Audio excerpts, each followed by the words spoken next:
নমস্কাৰ মই ক্ষিৰোদ মুদৈ আজি এটা নতুন ভিডিঅ' লৈ পেলাই আপোনালোকৰ সন্মুখলৈ আহিছো। আসলতে মই যেতিয়া ভিডিঅ'সমূহ যেতিয়া প্ৰস্তুত কৰো তে সমাজ ব্যৱস্থালৈ বা আমাৰ সোশ্যাল মিডিয়ালৈ যাতে এটা বাৰ্তা যায় যে প্ৰতিটো ভিডিঅ'তে মই চেষ্টা কৰো যে কিবা না কিবা এটা মেছেজ এই সমাজ ব্যৱস্থাটোলৈ যাওক। দলহাট সোণাপুৰ গাঁও পঞ্চায়তৰ অন্তৰ্গত ১ নং সোণাপুৰ গাঁও নিবাসী নিয়ম নিয়োগৰ যিটো বাতৰি যোৱাকালি যিটো সংবাদ মাধ্যমত পালো এই বাতৰিটো পাই পেলাই আসলতে আমি লাজ পাইছো, চৰম পাইছো। দলহাট সোণাপুৰ গাঁও পঞ্চায়তৰ এজন ভোটাৰ বা এজন জনসাধাৰণ হিচাপে বা নিজকে কবলৈ আমি লাজ পাইছো। কিয় লাজ পাইছো? কাৰণ মোৰ দেউতা এজন এম ই স্কুলৰ হেডমাষ্টাৰ, মোৰ মাও এজন LP স্কুলৰ হেডমাষ্টাৰ আছিলে। গতিকে এজন হেডমাষ্টাৰ হৈ পেলাই প্ৰধান শিক্ষক হৈ পেলাই যেতিয়া নিজৰ পঢ়ুৱা ছাত্ৰীৰ ওপৰত যেতিয়া বলৎকাৰ কৰে, যেতিয়া ধৰ্ষণ কৰে, আসলতে সেইজন শিক্ষকক আসলতে কোনো ভাষা নাথাকিব যে তেখেতক মানে নিন্দা কৰা।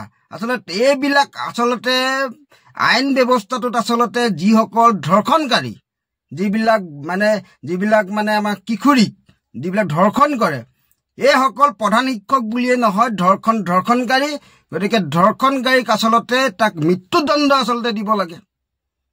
নিজৰ মাক দেউতাকে ৰাতিপুৱা ধুনীয়াকে ভাতকেইটা খুৱাই পেলাই ল'ৰা ছোৱালীকেইটাক স্কুলে পঠিয়ায়।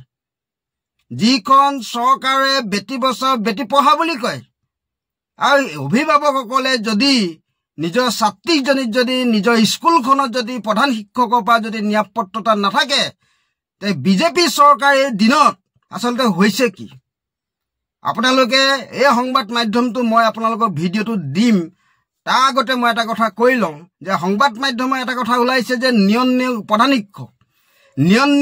শিক্ষক নহয়, তেখেত এজন অনুসূচিত বিজেপি দলৰ অনুসূচিত মৰ্চাৰ তেখেত তেজপুৰ এজন প্ৰহাৰী হয়,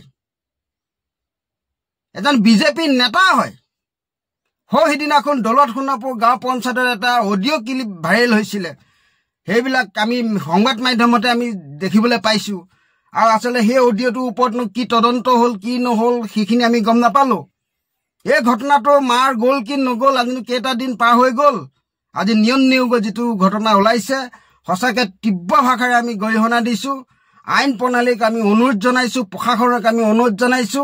আচলতে এনেকুৱা ধৰ্ষণকাৰীক আসলতে কাৰাদণ্ড নহয়, ডাইৰেক্ট তেখেতলোকৰ ফাৰ্ষ্ট ষ্টেট আদালতত সিদ্ধান্ত লৈ পেলাই তেখেতলোকৰ ওপৰত যাতে মৃত্যুদণ্ড এটা ব্যৱস্থা ল'ব লাগে। মোৰ এজনী ছোৱালী আছে উঠি আহিছে। এনেকুৱাকে যদি নিয়ম নিয়োগৰ লিখা যদি প্ৰধান শিক্ষক যদি স্কুলবিলাকত যদি থাকে তেতিয়া আমাৰ ল'ৰা ছোৱালীক স্কুললৈ পঠিয়াবলৈ বা ছোৱালীজনীক স্কুললৈ পঠিয়াবলৈ কোন অভিভাৱকে সাহস কৰিব? শিক্ষক যিটো গুৰু, আচলতে গুৰু সন্মান আচলতে ক'ত থাকে? আচলতে এইবিলাক প্ৰধান শিক্ষক কেলে এইবিলাক সুবিধা পাইছে গম পায়?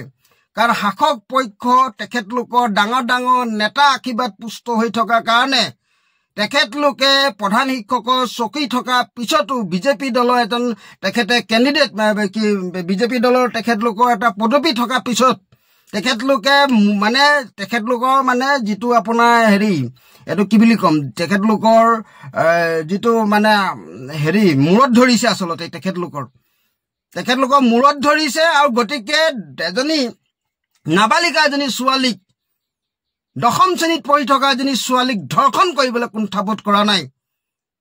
ধিক্কাৰ জনাইছো নিয়ম নিয়োগক। আৰু আমি লাজ পাইছো দলহাট সোণাপুৰৰ এজন প্ৰধান শিক্ষকে যদি এনেকুৱা যদি কাম কৰে আচলতে এইটো বৰ লজ্জা বিষয় এটা।